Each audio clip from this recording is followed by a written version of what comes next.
ចាថ្ងៃនេះដែរជាថ្ងៃ8មិនិនាហើយក៏ជាថ្ងៃ birthday របស់ប្តីនាងខ្ញុំហើយអ្វីដែលសំខាន់នោះគឺជាថ្ងៃខួបអាពាហ៍ពិពាហ៍7ឆ្នាំរបស់ពួកខ្ញុំទាំងពីរឥឡូវអត់ដឹងថាត្រូវធ្វើអីទេចឹងមានតែទៅទិញកូននំខេកមួយដើម្បី surprise គាត់ឥឡូវទៅទិញមួយកូនបើសិនឥឡូវខ្ញុំមកពីទិញនំវិញហ្នឹង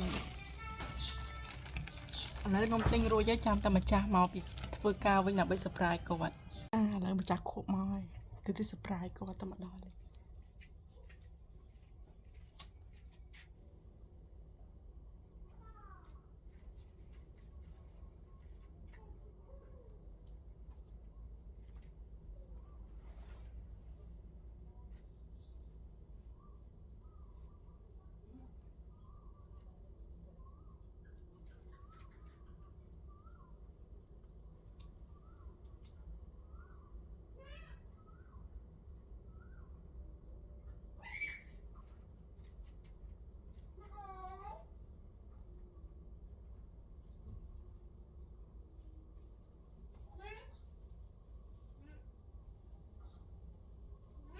ចាណាប៉ា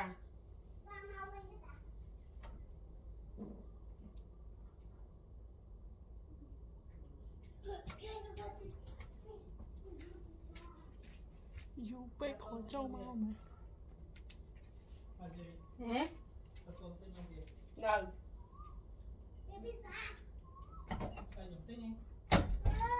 Happy birthday to you thôi một ngày Happy birthday to you thưa hỏi đáp ô Happy birthday, Papa.